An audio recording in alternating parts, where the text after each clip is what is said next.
I think we shouldn't have poor people in the world today. So for emerging markets, then we do need to grow at a certain rate. Faster growth gives you the impression that wealth will still trickle down. The word growth, it's wrongly defined. We are growth in what? So far, the growth is only determined by the GDP growth. The abstinence of material commodities, and particularly of luxury commodities, is actually part of the answer. This is part of the things we need to do to save our planet. I think this whole concept of not owning anymore is already quite prevalent among millennials at least, because more and more we spend money not on owning things, but actually experiencing things. Good, thank you very much. That was a almost perfect introduction to my talk. And I want to start by thanking the leaders of tomorrow, and particularly those students who took 9 months to go away and think about this program, for opening what I think is probably the most vital debate of the early part of the 21st century. We have a model of progress, of social progress, that's based very firmly around economic growth, around increasing the gross domestic product year on year on year. And as Lord Griffiths very aptly pointed out, that has run into all kinds of problems. My job today, as I take it, is not to rehearse all those problems, although I'll say a little bit about them, but actually to argue particularly to the leaders of tomorrow, to invite the leaders of tomorrow actually to engage in a different kind of dialogue, a dialogue about the economy of tomorrow, what that might look like, how it might work, what enterprise is like, where we invest in that economy, and how ultimately our lives might look in a world which I would like to dare to suggest might be a post-growth world. Let me start, though, with a graph. This is the first graph you'll see in the conference. I'm sure it won't be the last, and I want it to be the first, and I want you to remember it, because this tells you nothing. It tells you nothing. Is there some way I can... Yeah, there we go. So this is where growth counts. This is a graph of life expectancy against the GDP per capita. And it really summarizes the kind of progress that we need to make and the kind of thinking that we need to do about the economy of tomorrow. Where growth really matters is in the poorest countries of the world. In countries whose income is less than $10,000 per capita, the life expectancy practically doubles as they go from $5,000 to $10,000 per capita. This is the place where infant mortality plummets as you increase income. This is the place where participation in education increases dramatically as you increase in income. And thereafter, after about $20,000 per capita, $15,000 per capita, something different happens. It all starts to slow down in terms of these indicators, real indicators of people's well-being and social progress. There are diminishing returns to the income that we achieve for ourselves in the richer economies. This graph, to me, says two things. It says, first, that there is a moral case for making room for all the growth that is needed in the low-income countries. And the second is that the place where we need to make that room for growth is in the high-income countries. This is the place where actually many of our basic needs are met. We have high levels of nutrition, we have high levels of maternal health, we have low levels of infant mortality, we have high life expectancy, and on the whole, as it turns out, the data also suggest that we're happier. So this, for me, this first graph, it's the case for growth in the place where growth really matters. The case for slower growth is unequivocally in the richer economies. Why might we have such a case? Many of you will look at this debate about growth and the potential limits to growth and say, didn't we have that 30, 40 years ago? Wasn't that all about the Club of Rome and the Limits to Growth report in 1972? And wasn't that all proved to be wrong? Very recently, the UK government set up something called an all-party parliamentary group on the limits to growth. And I must remember to invite Lord Griffiths to join that group as soon as he returns home. It's an interesting place to have a new conversation for three distinct reasons. That when you look at that debate again, what you find is that one of the concerns of the limits to growth, the Club of Rome report on the limits to growth, was around resource constraints. But the more important things, the things that they missed actually over time, were the importance, the huge importance of planetary boundaries, of climate change, of the loss of biodiversity.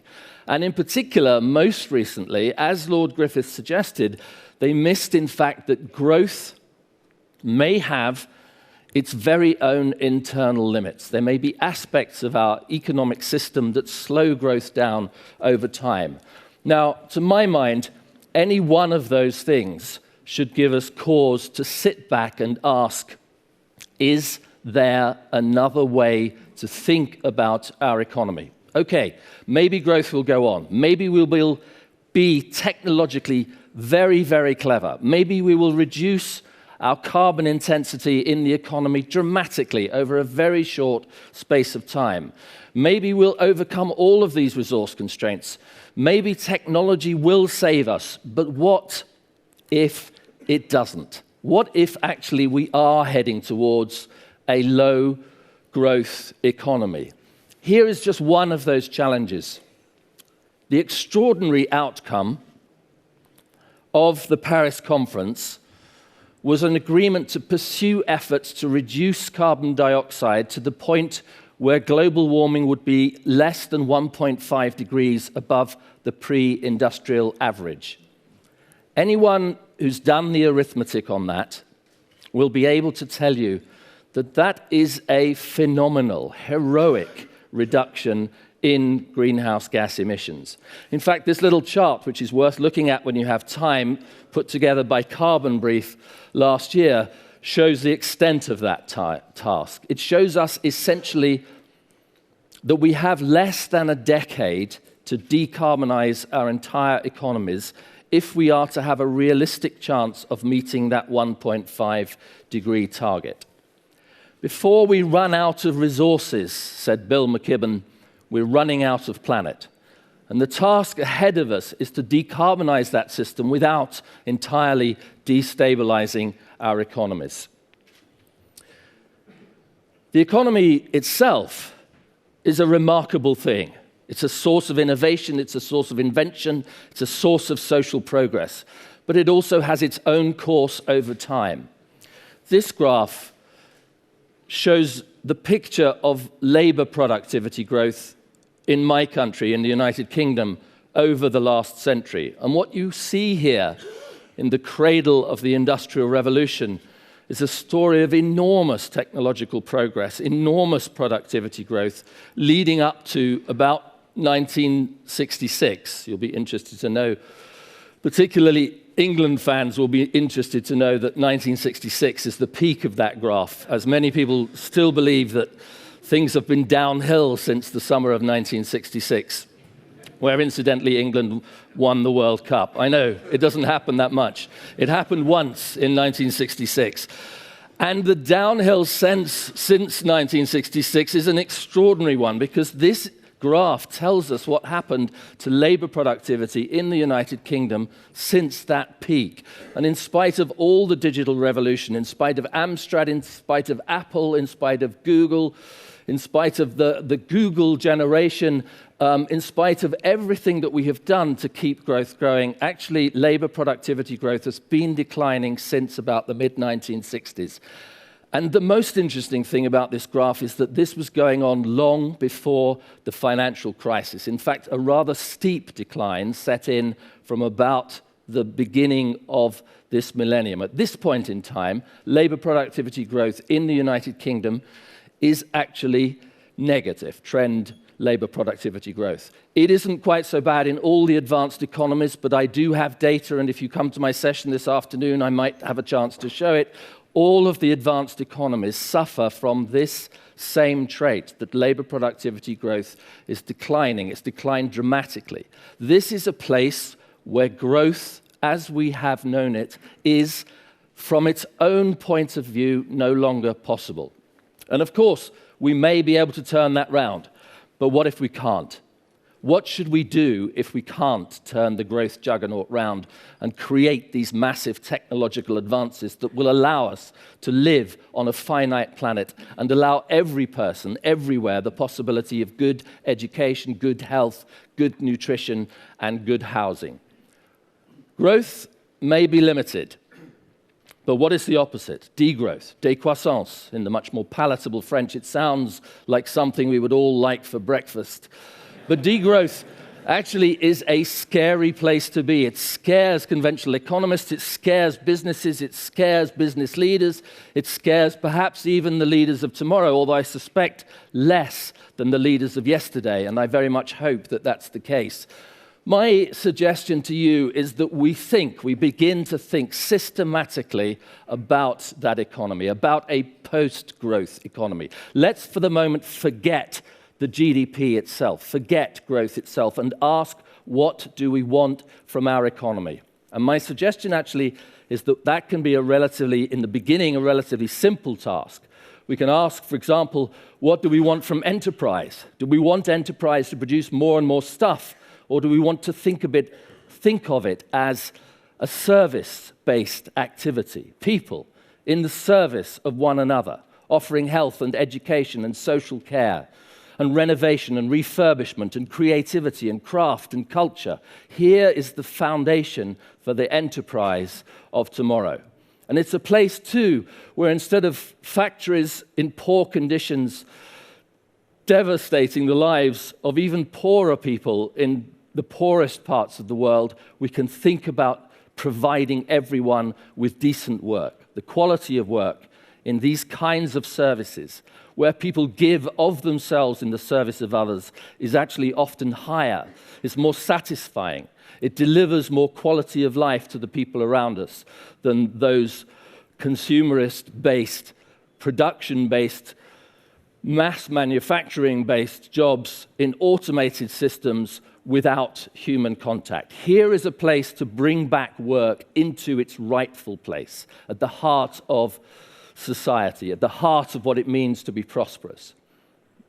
We can't do that, of course, without investment, but this investment has to be different from the investment that we've seen in the past, different from the degenerative investment of speculative industries extracting material resources and gambling on the value of stocks into the future. This was the investment that created the financial crisis. The investment of the future is an act of commitment. It's an act of commitment to the economy of tomorrow.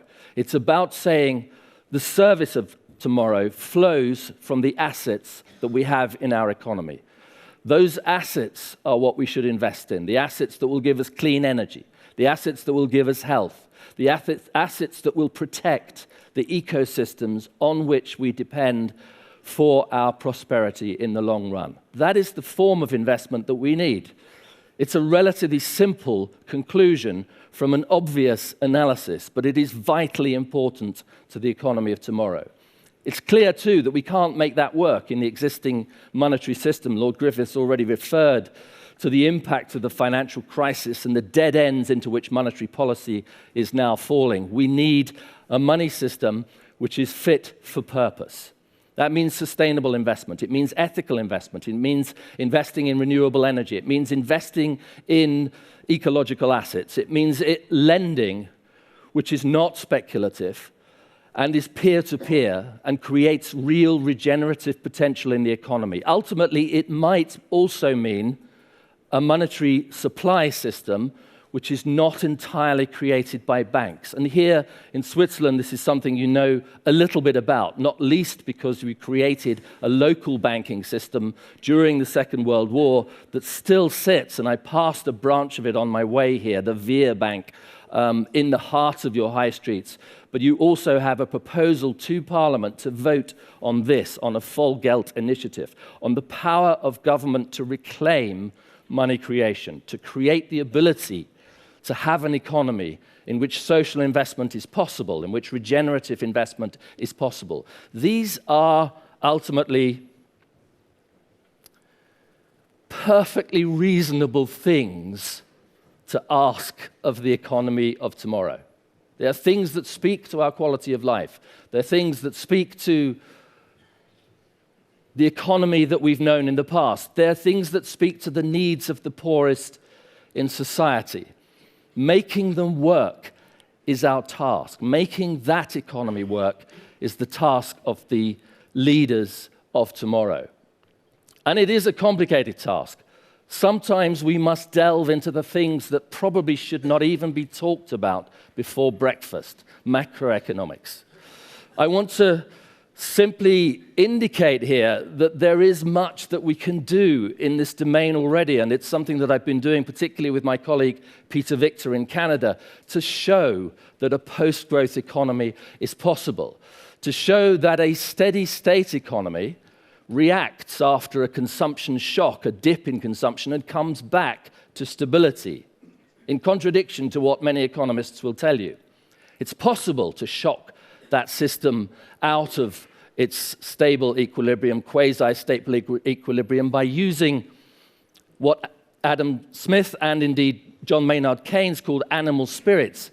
If you invest too heavily when things look good and you withdraw that investment when things are going down the pan, you tend to set up business cycles. And that happens too in a post-growth economy. But here, and this was a wonderful finding from my point of view, is how you can deal with that. You can deal with it actually through government spending, through counter-cyclical spending. You can calm those cycles and you can create quasi-stable post-growth economies. The language doesn't necessarily roll off the tongue, but the task is possible. And for those who hate macroeconomics and want to think in more philosophical terms, here in closing is just a little thought experiment. Is it possible for us to have better lives with less impact on the environment? Is it possible to have more fun with less stuff? Is it possible to be healthier and yet not to destroy the planet? Here are our choices, very simply laid out. Here's a graph of stuff against fun. And here is kind of our default option at the moment. Things may get more fun for a while, but as resources run out, as the climate declines, as the economy itself diminishes, that fun dimension of our lives is going to fall away. Okay, so let's stop everything. Let's just all wear hair shirts and forget the quality of life. That is a trajectory that nobody wants. Where we want to be, of course, is in the bottom right-hand side of my 2x2 diagram. We want to be over here. We don't yet know how we should get over here. Should we do it through high technology, pushing growth as fast as we can, or should we think about a slow living? Should we think about slowing things down just a little bit, including slowing our economies down so that we can have a better quality of life? Ultimately, of course, we may want to think about all of those things. But what we should always bear in mind is that actually it isn't about economic growth in the first place anyway. It's about prosperity, a prosperity that transcends material concerns, that resides in our identity, our sense of meaning and purpose, our participation in life. Prosperity consists in our ability to flourish on a finite planet. Ladies and gentlemen, leaders of tomorrow, thank you very much for this opportunity.